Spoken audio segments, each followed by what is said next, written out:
Kita akan membahas mengenai materi apa perbedaan pengaturan di dalam Undang-Undang 10/2016 yang mengatur mengenai pemilihan kepala daerah, gubernur, wakil gubernur, bupati, dan wali kota, dan Undang-Undang 7/2017 yang mengatur mengenai pemilihan umum presiden, wakil presiden, DPR, DPD, DPRD provinsi, dan DPRD kabupaten kota. Di mana letak perbedaannya? Dua undang-undang ini seiring sejalan sudah berjalan sejak pemilu 2015 yang pertama kali berkaitan dengan pemilu serentak. Namun ada perbedaan yang sangat mendasar dari dua undang-undang ini. Kita membahas pertama soal Undang-Undang 10/2016 yang berkaitan dengan pemilihan kepala daerah. Di dalam pemilihan kepala daerah itu satu misal dalam kaitan penanganan pelanggaran. Dalam penanganan pelanggaran diatur ketika seseorang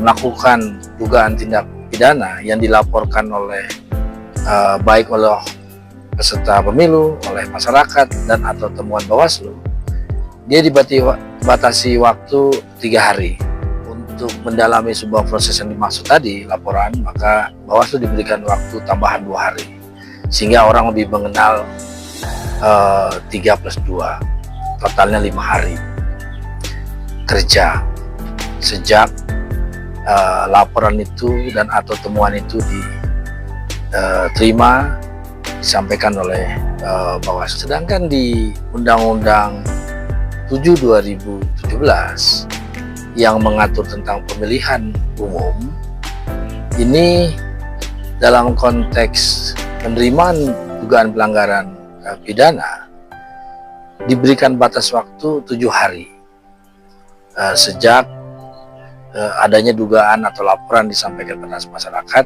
temuan, pengawas pemilu dan atau peserta pemilu dan atau pemantau. 7 hari batasannya.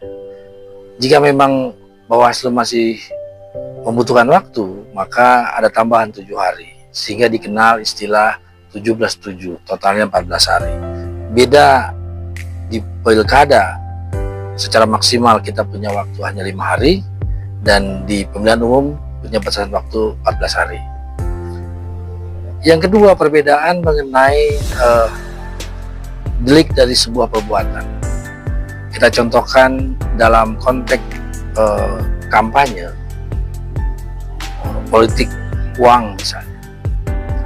Jika menggunakan analogi Undang-Undang 10/2016 dalam pemberian materi politik uang, bagi yang memberi dan yang menerima, kedua-duanya punya dan dapat dikenakan pidana pemilihan. Jadi kedua-duanya, baik yang menerima dan memberi.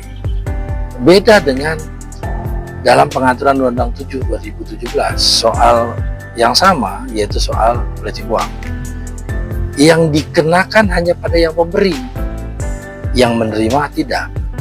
Ini perbedaan. Karena itu dalam konteks kampanye tadi, dinamika di dalam proses pemilihan dan dalam proses pemilihan umum akan sangat berbeda. Tekanan, resistensi, dan kepentingan. Nah, yang ketiga,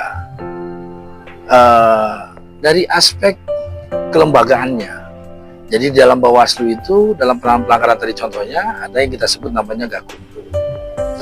Kalau diatur di dalam 10/2016 atau Undang-Undang Pemilihan Kepala Daerah, ini sentra Gakumdu yang terdiri dari Bawaslu, Jaksa, dan Kepolisian, ini hanya diikat dalam bentuknya peraturan bersama.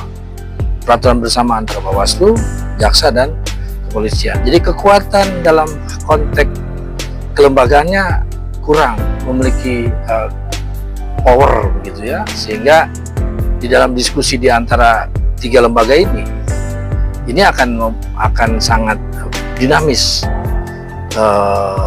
banyak friksi, banyak problem, dan banyak hal-hal yang bisa mempengaruhi sebuah dugaan pelanggaran ketika masuk dalam Senagakumdu itu bisa tidak bulat dalam keputusan. Dugaan pelanggaran yang dilaporkan tidak bisa ditindaklanjuti. Sementara kalau di Undang-Undang 7 2017 berkaitan dengan Senagakumdu, ini diatur dalam Bawaslu, sehingga dia lebih kuat posisinya.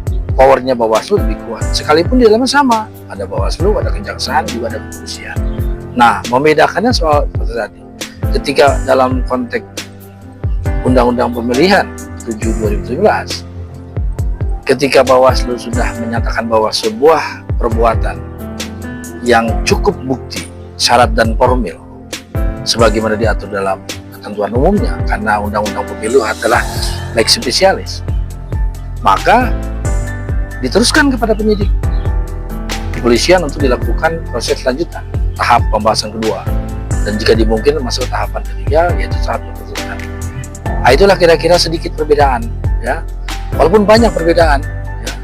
Ini kita bicara baru 3 potensi yang tergambar dari Undang-Undang 10 2016 tentang pemilihan dan Undang-Undang 17 tentang pemilihan umum. Nah, 2 undang-undang ini sesuai dengan semangat putusan MK 135 ini akan dilakukan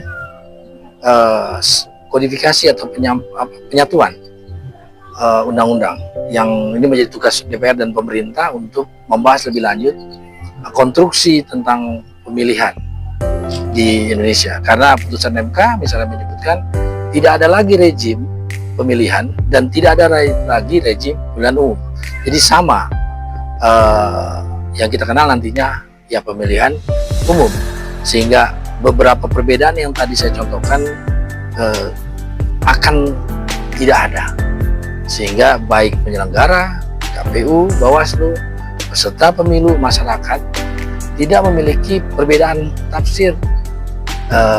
Kenapa misalnya yang ini dilakukan tindakan, ya kenapa ini tidak?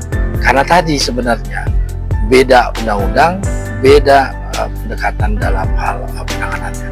Saya kira demikian materi kita kali ini. Mungkin kita akan berjumpa pada materi yang lain berkaitan dengan hukum pemilu.